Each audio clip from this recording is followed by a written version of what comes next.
think the honorable thing for our species to do is deny our programming. Stop reproducing. Walk hand in hand into extinction. One last midnight, brothers and sisters opting out of a raw deal. Do not trust any friends or family members. I repeat, do not trust. Like, I'm sure there's going to be a subsection. There's going to be the diehards. There are the people who are going to remember this, but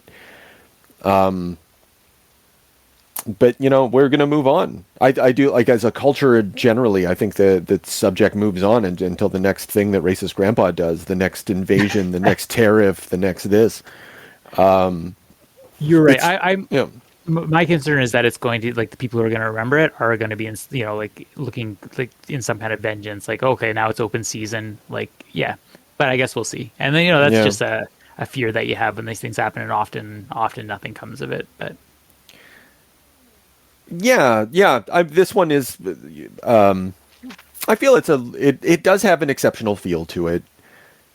I just, you know, and we're kind of circling around it. Like, will it mean something more? Will it not? And, you know, time will tell.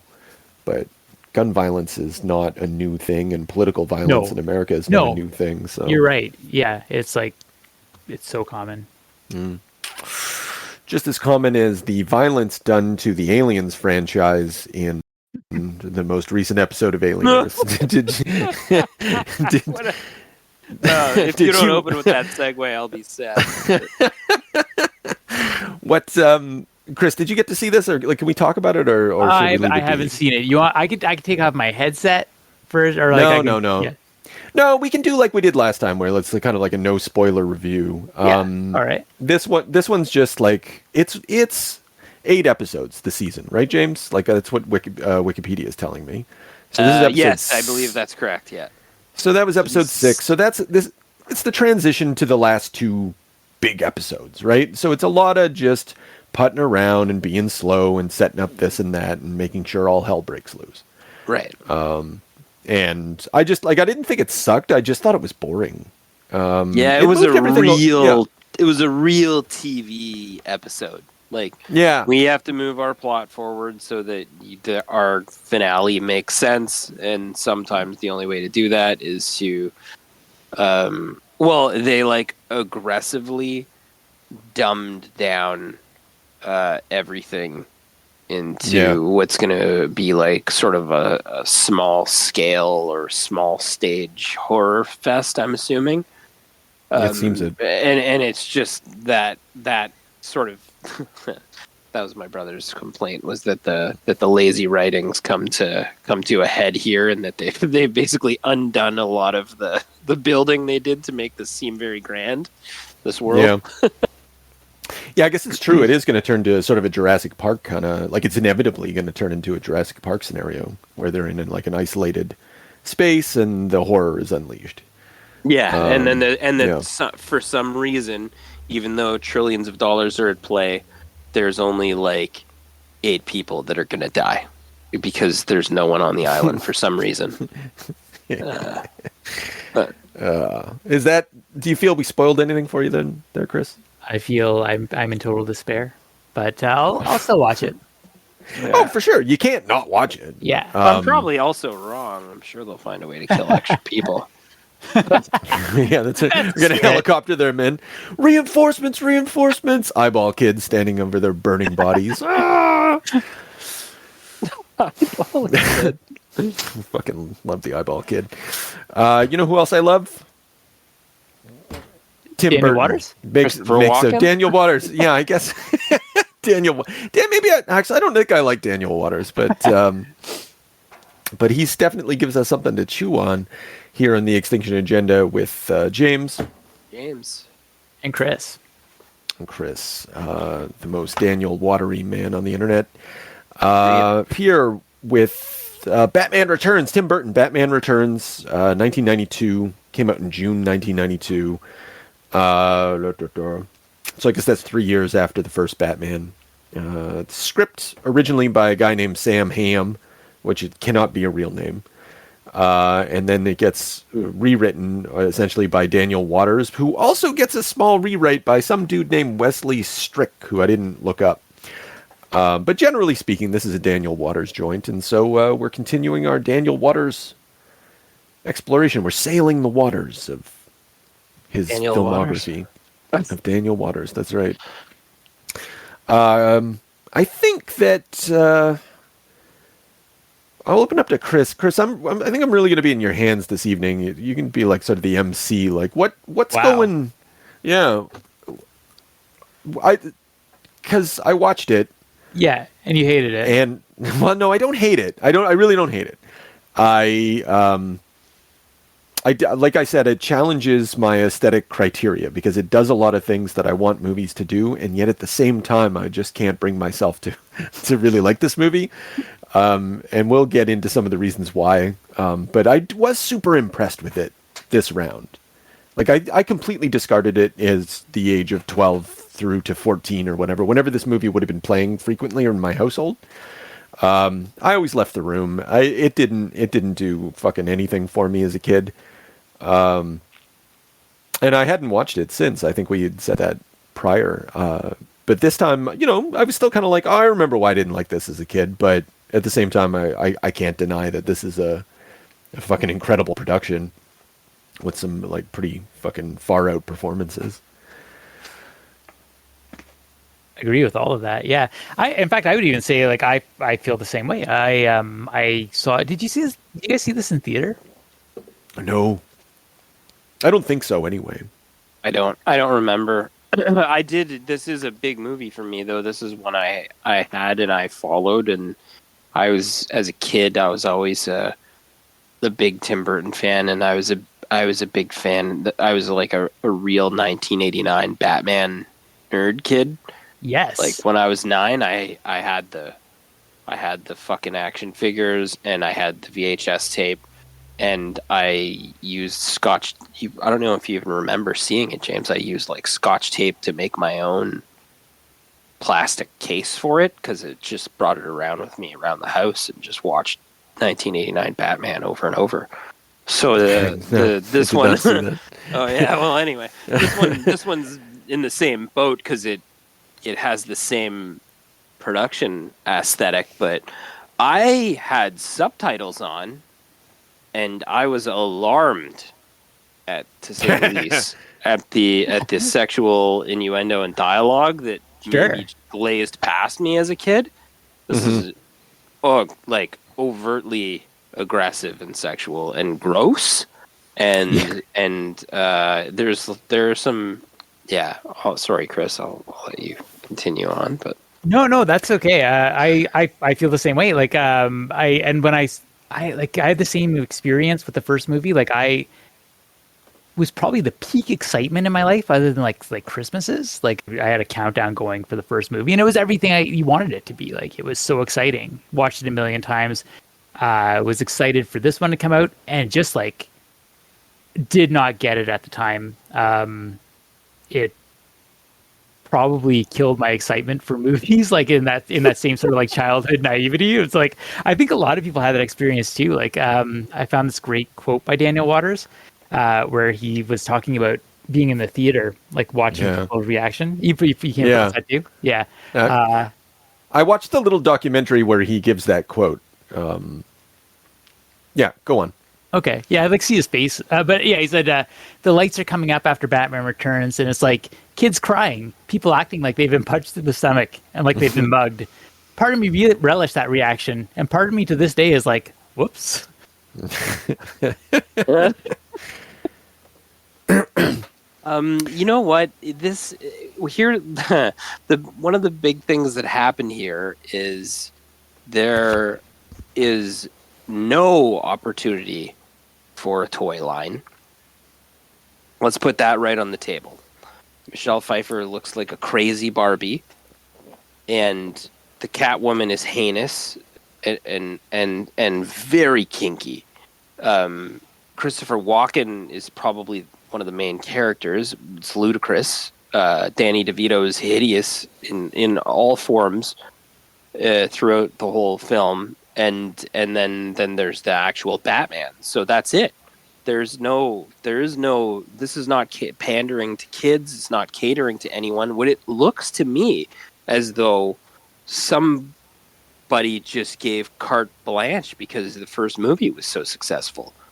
Exactly. And this is actually like a box office didn't do too bad. I think it was around the 200 million range North America. And then only 80 million to make. So really, I mean, not necessarily a failure in the box office, and a critical success also. Great reviews because it's so fucking offbeat, but it's not a kids movie. It's like we were saying, it's overtly sexual. There's weird, gross scenes. There's like a sexual repression angle that they're pushing through. I believe Michelle Pfeiffer is the main character. It should have been Catwoman's movie. And 100%. And then Batman's driven by this repression where he's almost like frozen with this need to bang her, and he can't be Batman. So all he does at one point, I think the only detective-y thing I see him do is stalk the Penguin in his car. This is fucking awkward and not detective-like. And then really he's a secondary character in the film, and then the Penguins, as I think it's put, just looking for unlimited poontang. Absolutely. It really is a terrible Batman movie. Like, if that's, judged by, does the title character do anything or have a significant role? Not really. No, Bruce Wayne doesn't even show up as a character until 35 minutes into the movie. Like, we do see him earlier. He's like just sitting in his study or whatever, like doing absolutely nothing, just in the shadows. He has those glasses on. He looks like he's 100 years old. Yeah. He does. Yeah, like it's Michael Keaton as Batman is just absolutely ridiculous to me because he does not look imposing in any way. He just looks like a staff writer for SNL or something. But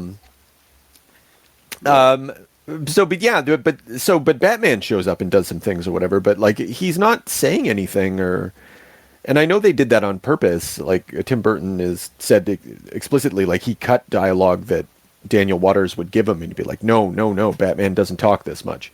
And I think Michael Keaton did that as well. And so, you end up with this like character who's kind of nothing. It's difficult to latch onto him and like think of him as even as a character, even though he's the hero. Yeah. And for that, I think I totally agree with that. And I this time around, and I hadn't watched this similar to you. I watched it the one time, never wanted to watch it. Would never watch it again if not for doing the podcast. But I kind of looked at it as actually this is a Catwoman movie. Like, and they had no interest in really doing a Batman movie, but I just kind of took it for, it's a Catwoman movie, it's a Penguin movie. It's about turning the world on its head and just kind of embracing the sort of like the carnival of it, the circusness of it, the absurdity. And if you just kind of go along for the ride, I found I really enjoyed it. Well, yeah, go ahead, James. No, sorry. I was just gonna say that Danny DeVito is almost like a circus ringmaster. He's like he did these Shakespeare kind of lines and he had so many like monologues, and they were all like it seemed like there was like a tension and a reaction by like other actors to his sexual energy. Yeah. And it was just fucking uncomfortable. And because he's a gross pervert. He's a gross sexual deviant. I'm not deviant, but I mean like he's a mutant. But a mutant who wants to fuck. And he's not surrounded by the pussy energy like the whole way. Yeah. Oh my goodness! Is he a Donald Trump analog? No, not at all.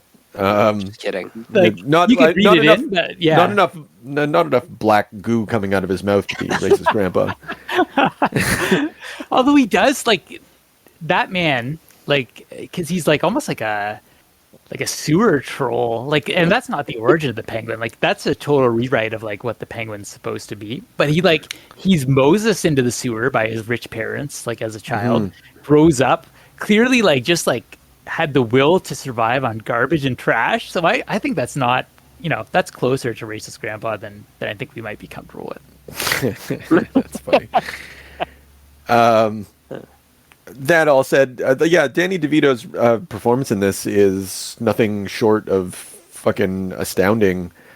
In the way they set him up, and like I just like like the animal-esque weirdness of the whole fucking thing, and his ability to just go for it, and just like you said, James, like just start yelling these monologues and like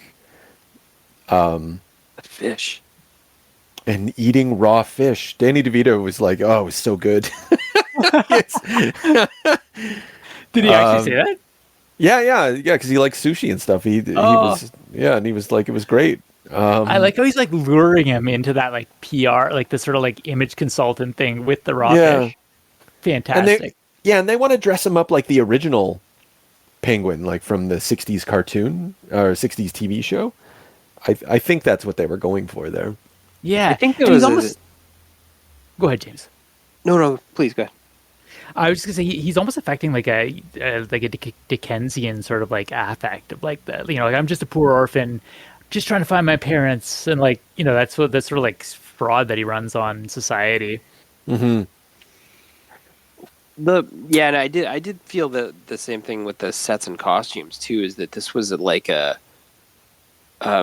and I think there was a lot of that in the first movie, but it was he's almost pushing it into like, I don't know if it's the 60s or 50s, like where there's like there's a push to do that, and there's a push to sort of put the costumes and characters sort of back to like almost like comic originals in terms of their aesthetic. And like weirdly, this movie I can see, like, I don't know, for whatever fantasy I was living in my head for a long time as an adult, I thought, man, Tim Burton's 2 Batman movies, I haven't watched this in a long time, are perfect.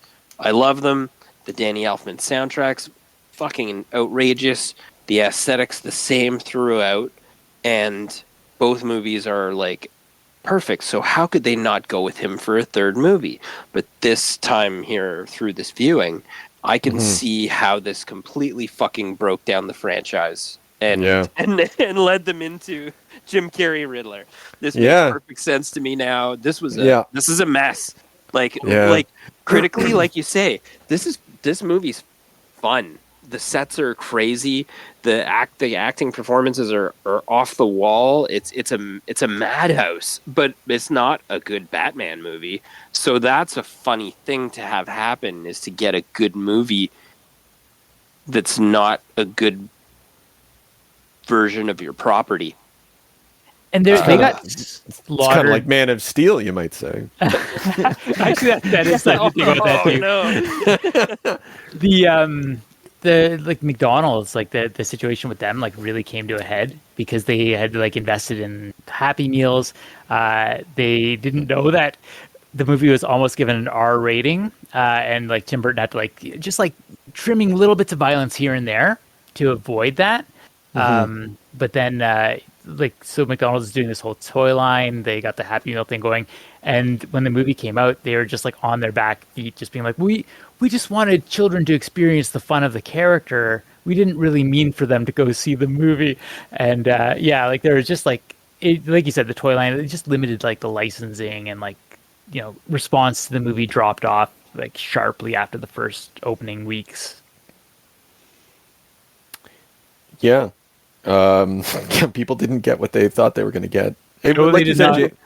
You were right, James. They basically said to him, because he didn't want to come back. He was like, I didn't really like my experience with the first movie, is what he says, and I don't want to go back there. I think I've done all the things that I'm going to do with the Batman. But then they were like, well, what if you just could do whatever you wanted, huh, Tim, old buddy?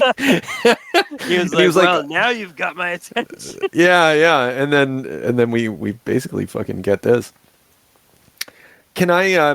The Danny Elfman soundtrack really turns me off this movie. It does some really incredible things that, like, some stuff that I like. Our closing thing is incredible, but just the obviousness of it, the thundering kind of pointlessness of it. I just, it's a constant drumbeat in the background for a movie that doesn't like. It needs some silence every once in a while, and it gets it, and then. I think what I mean is the action needs some silence every once in a while. Like whenever something's happening, or even when the Joker's visiting, not the Joker. Fuck, that's another problem this movie has. It's basically like, how do we do the Joker again? But anyway, I just find it too intrusive and too obvious. Like it's like I said, it's either carnivalesque, like literally carnivalesque, or it's just sort of trumpeting and da da da da da, and like it does. I'm just like, it gives me a headache, and this movie doesn't. Yeah, it just doesn't make good use of it until it does. Like the Selena Kyle with the cats and stuff when she's coming to. Choice, like fucking incredible, but for the most part, yeah, wasn't a fan. I think it was used, or it felt like to me that it was used to theme the movie. Like, no, don't worry. This is your favorite Batman movie. Not to worry. Yeah. It's like, what's happening here. Yeah. Like if it wasn't, it's the same composer, but this comparison's not fair, but it's kind of like when people use the, what's that guy's fucking name? Williams? Yeah, when they use his score for Superman or whatever, just to evoke that feeling of the past, of that thing, that good thing, right? Sort of a kind of a self nostalgia. I like the strings in Selena Kyle's mental breakdown though. Like that was a nice moment when all that stuff. And yeah. I think the reason this movie comes, one of the reasons I find that, like, Michelle Pfeiffer's incredible. He really is. That's one. Two, like, her story is just much more interesting than like Worm Baby coming up from Cobblepot. And then I think just the music suits her better when she's doing things. It doesn't have that like grim masculinity to it in any respect. I don't have to go back and check. I don't know if that's a fair description, but I just feel it's a little lighter. I think so. And, yeah, because there's a kind of camp to a lot of her scenes. Which I think is like part of how the movie subverts feminism, or just like it doesn't subvert feminism, but like gives a sort of like playful, like campy journey to her empowerment, right? Like the like the sort of like, I don't know, like there's all sorts of moments like when she starts out there, like she's not bright, but she can make a good cup of coffee, and like her answering machine is full of like those ads of like, it'll make you feel like a real woman. What's I think one of the best lines in the movie is when DeVito has this platform and he's running for mayor and he's like, the Batman turns like housewives into Catwomen. Like, yeah, like it's constantly going at it. The propaganda. Yeah. The funny thing is that, like, obviously, like, Batman did not create the Catwoman. I think that's interesting. They're not really connected at all in terms of origin. But in a sense, like, he does prevent her. He is an obstacle for her. I don't know towards what. Like, she wants to avenge sexual assault crimes and also scold women for having short skirts or whatever. So she's very confused. But you get the sense that, like, she wanted to be sort of a vigilante, but like Batman is a problem. Like we can't have a male vigilante out there, and so like I'm gonna get him for that reason. Yeah. And then despite the sort of like her wanting to like vindicate all those things, she also like is sort of forced to use her new sex edge to defeat him, which is like sort of a backwards use of the power or whatever. Yeah. How dare what you talking about? Like, how dare you hit me? I'm a woman. And he's like, oh, I'm sorry. Is that what you're referring to? Or no, I just mean that she's like sort of like wants to vindicate these women or whatever be a vigilante, like you were saying, but she's having to use like slut powers against the Batman. Like you mean like when Yeah, she like yeah, feels down his stomach and that kind of thing. It's just Yeah. weird. It's like she's sort of acting to continue to repress sexuality, but then has to use sexuality as a weapon. Yeah. It's femme fatale for sure. Sex is at the very heart of the, like, we've already said all this, but like this movie is, I don't know how well it does it. I mean, clearly enough that we can talk about it, but like I was just really taken with when the Penguin decides that he's just going to burn down Gotham and send all of his fucking suicide bomb penguins out there, which they used real penguins, guys, and animatronic dolls and stuff. It was fucked up. There's so many animals in this movie. Yeah. He says the sexes are equal with their erogenous zones blown sky high. Sky high. March forward. The liberation of Gotham has begun, and I was like, what the fuck did he just say? I think That's exactly it. Yeah, like the liberation of Gotham has from what, dude? Like this people's erogenous zones? Yeah, this movie is like trying to, like, the villain is sort of so if the narrative of Batman and Catwoman and Penguin is all like sort of libidinous, it's all like desire, thwarted desire.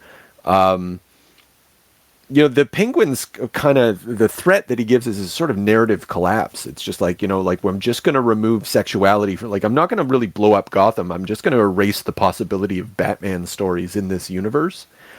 And then that tension that produces, when they talk about we're split down the middle, that duality is just like shattered, and just like, there's not going to be any fucking anymore. That's a fancy way of thinking about it anyway. Yeah, no, but it like literally his split is when he gets rejected by Catwoman. She says like, I'd never touch you to scratch you. And then he makes his attempt on her life, like gives her the umbrella and she's like, floating or whatever. That's such a crazy visual, like when she falls into that glass, like rose, and then like her scream shatters all the glass. Incredible. Anyway, like it's like literally like that sort of like, she is a sex object to him. She rejects him, and therefore like the city has to burn. So I think it's just kind of like it's another angle of attack on that theme. I think, but the city doesn't have to burn. Like, there's also the other, like, there's some other things at play here, like, and like, which makes the theme that we're sort of pulling out, it complexifies it and kind of like makes you wonder whether or not they thought this through properly, because the Penguin wants to like eliminate first all the firstborn children of the rich, and then when that is thwarted by Batman, then he's like, okay, we're burning it down or whatever. So fucking dark. He has been, yeah. But the relationship between, like, what is he's going to steal all those little boys. Like, what do we do with that? I love that one clown is like, isn't this a little like extreme? Yeah. Yeah. We're talking about children, and he gets, yeah, it's fucking amazing. The carnival people. Oh, so one of the things that this might derail us a little bit, but I think also we can. I'm really interested in the carnival people that are around him, because they seem, I don't know, competent beyond, like, supernaturally competent. And still, like, there are these demons that he just sort of has under his own control from this nether realm that he's in. And one of the things that fucking really turned me off this movie as a kid and really bugs me to this day is like, why are they able to disassemble the Batmobile? Like, what the fuck? Like, why does the Penguin have like, I'm gonna turn the Batmobile into an H-bomb, and you're like, what? Where did you get that schematic? Like, and I'm like, okay, don't think about it too much, because like you said, James, we're going back to 1930s comic books here. I'm surprised there isn't a giant typewriter in this goddamn movie. Yeah, I just found the whole, so I'm like, okay, well, that's dumb within the world, unless, these things are not what they are, because they do disappear at the end, right? They all just sort of scamper, and that one woman, the Chihuahua woman, she's in a recording studio or something, and she just literally just turns into nothing. and the Penguin's left alone, with his suicide penguins. Only the suicide penguins are real in this universe, I guess is what I'm getting to. I love that they're his like pallbearers when they at the end when he like Yes. gets dragged into the water. Incredible. And they're like obviously like little people dressed up in penguin costumes, just kind of waddling to the side, and you're like what an incredible production. Yeah. I think one thing, like the architecture of this movie, like it's all of those elements, like the carnivalesque, make it into a farce of the political world. And I think that it's like I said, it's turning the world on its head. It does that from one direction with the Penguin, this idea that there's a parallel between Max, Shrek, and the Penguin, even to the point where the Penguin says, like, what you flush down the toilet, it appears on my mantle, and like they're just like mere versions, like above and below. And he convinces that sort of like transgression of bringing the Penguin's world into the surface, and turning everything into farce, basically, to the point where even like people are just like going along with it. Like the women are like, you're the best role model that a young woman can have. And he's just like, really, now I see it's about reaching out and groping people and touching people. And then from the other direction, like you have Catwoman who wants to burn the system, and this kind of goes to the Batman is an obstacle, and I think this is a Daniel Waters thing. I think like I've been wondering for a long time, like what happened to the guy who made Heathers? Like that's such an explosive, like really like grimy, subversive movie, like just the blackest satire, and like you don't really see it. But I forgot all about this. I didn't know that this was him. I think that Batman is sort of like potentially a Heather, and it's sort of like it's turning the idea of Batman on its head. It's sort of playing with that idea that maybe what Batman does isn't really helping society, but in a really playful way, like in a way that still lets Batman be the hero, because like you have to, right?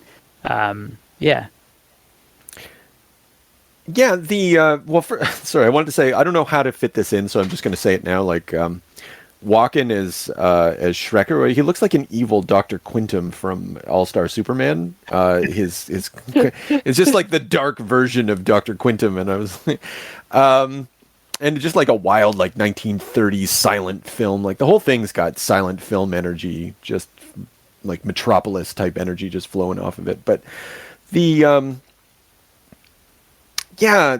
so Batman as obstacle. Batman is like, he is drawn to the Penguin in that original news story when the Penguin's talking about his parents and stuff. It like he does resonate with the trauma of the other male villain in this instance. Like they both claim at the very least claim to be motivated by that. But by this point though, like I don't know what's motivating them. Like, well, I think I've said it a little bit unfairly in the way I set that up, but I think between Batman and Catwoman, there's like this sort of like potential, and that's part of what fuels their attraction. She doesn't know who she is. He's kind of doesn't know who he is anymore. He's lost his confidence because he's just so like thrown by her, and like maybe it is sort of like the potential to do more to like actually like take down people like Shrek instead of like competing with them in the sphere of capitalism. Yeah. The motive, like, okay, Shrek's scheme, and I want to kind of bring Shrek's scheme into this because it's fucking ridiculous. So he's like, why does he want a mayoral candidate? Because the mayor's like, no, dude, we have enough electricity, bro. We don't need any more electricity. And he's like, well, I don't know about that. And so finally, when the Penguin shows up, he like you said, he manipulates him. He makes a farce out of the political, in a racist grandpa sort of way. And because even like the Reichstag fire, we need something like, what was the other false flag example that they choose? I can't think of it. Either way, like, there is all this sort of real world ideas and stuff, but ultimately, like, it's revealed at the end that the power plant would have sucked a power out from other power plants and sold it to people and stored it, I guess. Yeah. Yeah, and I'm like, okay, so like, there's this like I'm just trying to tie everything back to this like sexual repression theme, like, and I'm having troubles. Like, I'm like what is the power plant in all of that? Like, is it libidinal energy? I don't know. It's the forbidden energy, man. It's gonna store it up and then release a load for a price. You know, just like a Batman movie. Yeah, okay, there we go. I don't know. And then there's yeah. So like all these things are happening, Chris. Like I certainly don't deny that there's like a carnival-esque to this. There's they're trying to bring the low up high and turn the high upside down. But like I don't know. Like it doesn't quite fully come together on that front. And maybe it doesn't have to be, you know, like, I don't know. Maybe I'm just expecting too much. Yeah. Yeah. Well, and if I was going to give like a, you know, here's how it fits together in the plot, even though I think you're right, like it is a bit, you know, the plot's ridiculous. But I think the way that it's supposed to tie in is that it doesn't necessarily matter because Penguin is blackmailing Shrek anyway. So Shrek is just kind of doing something that bends it to his advantage in the constraints that he has. Why the power is important, I don't have an answer for that. Yeah, and the worst model in the world, the worst model of a power plant you ever seen on someone's desk. Mr. Mayor, I'm trying to. I wish I could do a Christopher Walken. I'd be so happy. That wasn't bad. It wasn't bad. Yeah, I relate. I don't know. I don't know how to relate this either, other than back to Michelle Pfeiffer playing Catwoman. I just want to like. This is very common trivia, but I just want to talk about it because I think it's exceptional. Is the suit? The whips. She did all that whip shit. Like when she was when she's in the department store and she whipped. Like there's video of her just doing it in one live take. She whips off the heads of each one in turn, and then skips away on the whip or whatever. And like she learned all that shit. Like, that's cool. Yeah. Did she cartwheel? I don't know. Not in the video. I don't know how much she cartwheeled. I don't think so. She had a body double for some of that shit. Or a stunt double, I should say. Yeah, that was part of the... I was reading about the suit, and I guess they vacuumed it onto her? Amazing. For every yeah, step, certainly looks like it. Yeah. She had trouble, like, with... she would have, like, breathing trouble. Like, she'd lose her breath, like, in a certain scene. And then they had to, like, fuck with takes in certain circumstances. Oh, amazing. The design of that costume is incredible because it is like a stapled together homemade bondage outfit that, like, you know, she creates in the fit of madness, and it's falling apart as the movie goes on. It just sort of like symbolizing her deteriorating mental state. I was watching with Julia, and she was like, why would you ever go out with this woman? She seems fucking crazy. And like when he asked her out, she has this like, you know, like wild-eyed energy. And I was like, a question you don't understand, guys. Yeah, exactly. Yeah, it was. Yeah, clearly. Yeah. One, she looks like Michelle Pfeiffer. Two, she looks like she's going to be lots of fun. Yeah. And something about a woman maybe you'll regret that one, but yeah.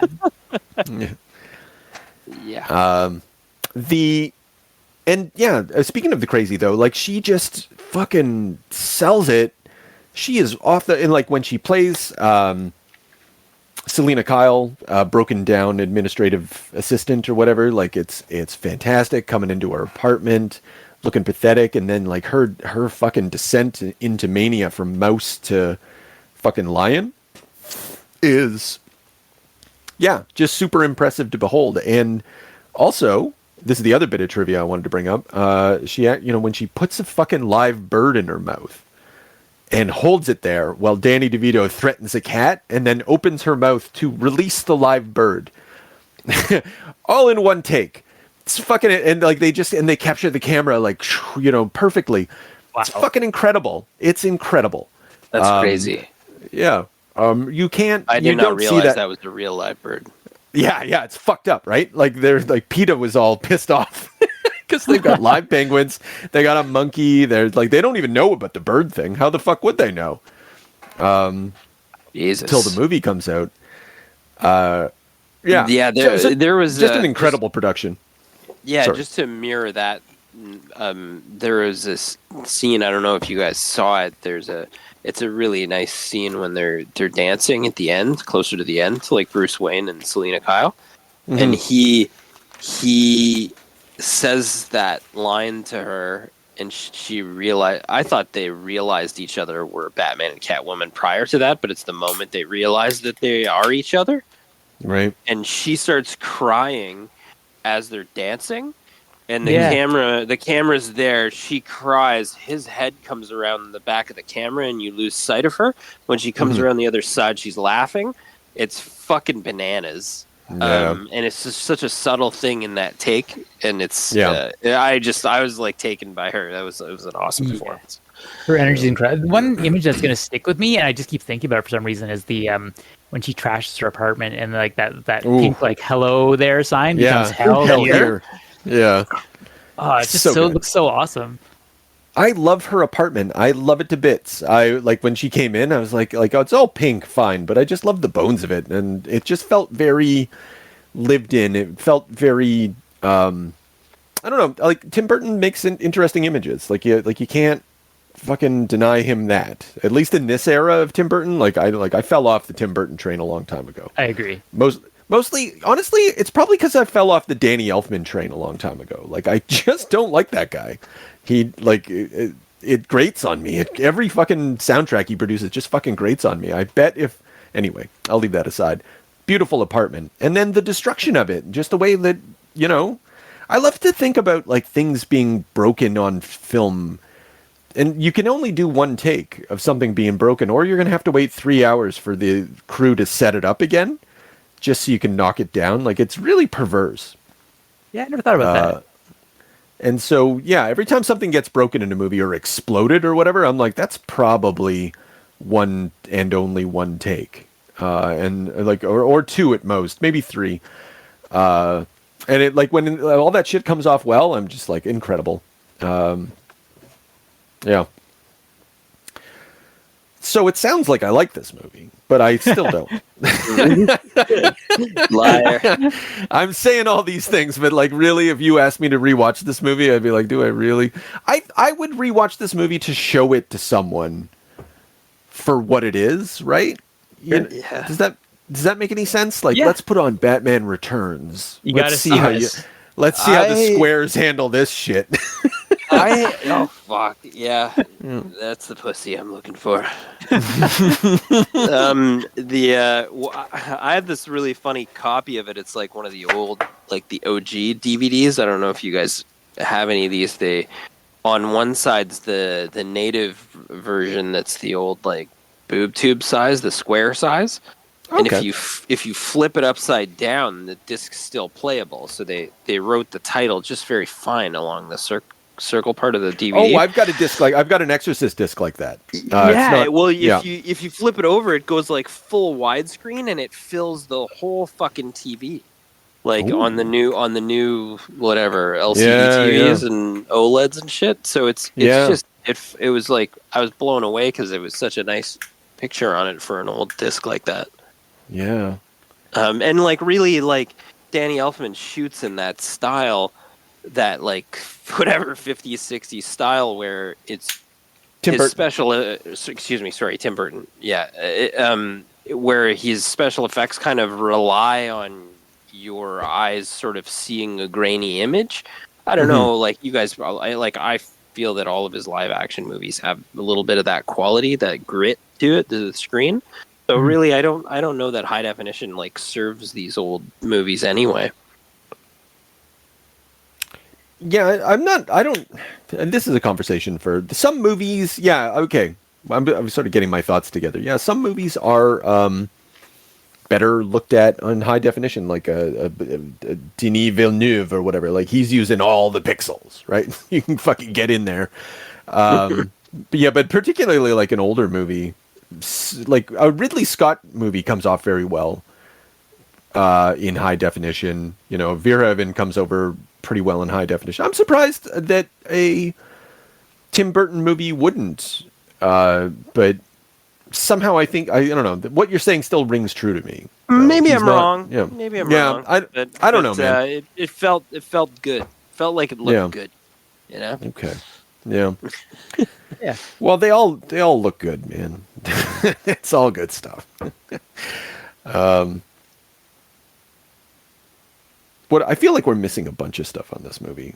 I don't love know. this Alfred. Can we talk about Yeah. Sure. The legend. why not? Yeah, I don't really have a. I thought this movie did Alfred dirty though, because like the first time we meet him, he's out fucking grocery shopping for some reason and giving like a tabloid press salesman circa 1930s shit for trying to sell this tabloid. And then like when else? I'm trying to think when else we see him. He scolds Batman about, like, oh, do you have to be the only costumed freak in town when he starts being suspicious of the Penguin? Yeah. And when Selena Kyle asks him to make up a story or a dirty limerick or something like that, and he says, one Yes. has just popped to mind, or something like that. Yeah, that's the sweet spot. That's the one. That's it right there. That's like, honestly, all that other shit's forgettable, and just for that, it's perfect Alfred. I was Yeah. like, that's my Alfred. Yeah. Which is That's funny the only- because that's- I keyed in on that moment too, where I was like, that's funny. Because first they have like a floundering Bruce Wayne requests that he like tell her, that he wants to go steady with her or whatever, and then she flips the script and does the same sort of exit, but he responds with that sort of suave charm to both of them. Yeah. So that's honestly the best. I don't remember Alfred in all the other Batman movies, but like, there's no good lines in the '89 one. I don't think. And God knows, the Schumacher movies are like buried in my mind. I have no idea what happens in those fucking things. They're awful. Yeah. Yeah. Or they're amazing. I don't know. I guess we're gonna have to go there Oh, God. Yeah, I mean, we might have to. at some point. I have a question for you guys. Which do you think is darker, this one or the 89 one? Oh, this one by a country mile. This is dark. It's I think because of the grotesquerie and the sex that I am. That I think it throws it off a little bit, makes it an arguing point for the first one. I don't even need the sex. Does Danny DeVito constantly spew black liquid from his mouth while he talks and like grunts and stuff? When he And bites that guy's nose. Yeah, and does he eat a raw fish in front of a like? That's it, man. That's it. That's all I need. That is, yeah. Darker movie, right here. Yeah. Batman kills a few people very casually. He does. Too. He really does. Like, he puts the bomb on that one guy, and like, and he sets that other dude on fire. He's setting it on fire, yeah. Yeah, that's incredible. Like, he did like in the stupidest way possible. That's another reason I didn't like this movie as a kid. So this comes to mind too. So the fire breather guy is like blowing fire at the Batmobile. So what does he fucking do? He's like, time to initiate rotation of Batcar. This fucking pylon comes down, lifts up the vehicle, does a spinny, just so he can fire the jet engines, turbines to speed on this asshole. It's like, It seemed really excessive to me too. yeah, and he's screaming. Ah, actually, but they didn't include screams. It's the Danny Elfman thing. Dun, dun, dun, dun, dun. And so you're like, I don't know. Yeah. It's just like, oh. That just reminded me that one of the things that Burton had to cut out was that the clown posse, they were like going through the crowd setting civilians on fire with flamethrowers, and like that was going to get the R rating. Beautiful. Holy Christ! I would think so, man. Yeah. That's rough. That's rough, man. Yeah, Christopher it's Nolan fucking wouldn't even do sick. that. Joker wouldn't even do that. Funny. Nolan's Joker, he blows up hospitals, but he doesn't bring a flamethrower to a fucking Christmas tree lighting.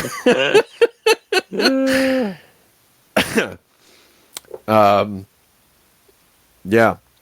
I like that this is a Christmas movie. I'm sorry that we didn't do this at Christmas. I already said, but I wanted to kind of acknowledge that. It was very Christmassy. Yeah, the whole thing takes place in winter. Like this version of Gotham has no summer, there's no fall, there's no spring. It's just perpetually Christmas. it's like leading up to Christmas, it's Christmas, and then it's leading out, and then it's New Year's. Dude, they have multiple tree lighting ceremonies. Yeah. It's like a shitty nightmare Christmas. Yeah, from the person who's going to bring in A Nightmare from Christmas, or whatever it's fucking called, Nightmare Before Christmas. Yeah, the best is a bunch of people got torched by like mad clowns, and then the same guy has another press conference trying to sell everybody a mayoral candidate. Like, are you fucking serious? Like, no one remembers like last week's Christmas party, like where a bunch of freaks got tortured and tased, and I don't know. Well, but in between, he found the stolen baby in the sewer. That's it. Yeah. I just want to find my name. You know, it is very, it's 1930s comics, but it's like, it just struck me as, you know how Schumacher's he's going to say, like, I'm going to embrace the camp. I grew up watching Batman 1963 or whatever the fucking year it is. And I'm gonna embrace the camp, but I like this resonates with what you said earlier, James. Like this is the beginning of the end, because that's precisely what Burton's doing as well. He's taking, like, there's even a plot line where Penguin runs for mayor in the original Batman thing, like, and so they're just taking it and like, but making it dark and carnival-esque and adding a dollop of sexual repression and a Batman who burns people to death. And blows them up, you know. Doesn't talk a whole lot. Yeah. So I just think it's all That's there. the key to my heart. I think I might watch this as a Christmas movie now, like every couple of years. So yeah, I'm really pleased that we took it on. I didn't have time because it's been a very hectic week over here at the Mortimer Manor, but I was going to show this to the good wife because I think it's something to see. Like I'm certain if she's seen it, circa 1992, like she does not remember, but she's probably never seen it ever. Oh, that's definitely a good introduction. Yeah. I'll report back. That the connection. Sorry, I know not to drag this on, but like we said, the Nightmare Before Christmas thing. Like he did make the Nightmare Before Christmas before this movie, or he was working on it at the same time. I think it's at the same time they're doing all the animatronics and shit, and he's going something like that. You know, so there's a parallel development here. Yeah, stuff is bleeding over. Yeah. It's just weird. It's just weird energy. Yeah. Well, good for him. So. Next week, we're back to The Boys next week? We are. Yeah. We're back to The Boys next week, and then we're going to return to Daniel Waters. I think we said this last time, but we're going to be doing The Demolition Man, the other big Daniel Waters event of the 90s, before he disappears for a little bit. Just like we're going to disappear a little bit here on the Extinction Agenda.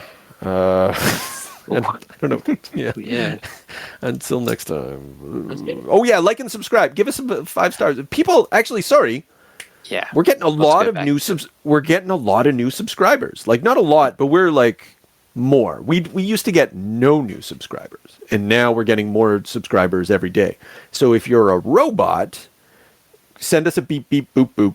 But if you're a human, that'd be even better. You can also send us a beep beep boop boop though. But I just want to, like, who are you? Where did you come from? What episode? Send us your favorite Danny DeVito quote. Yeah.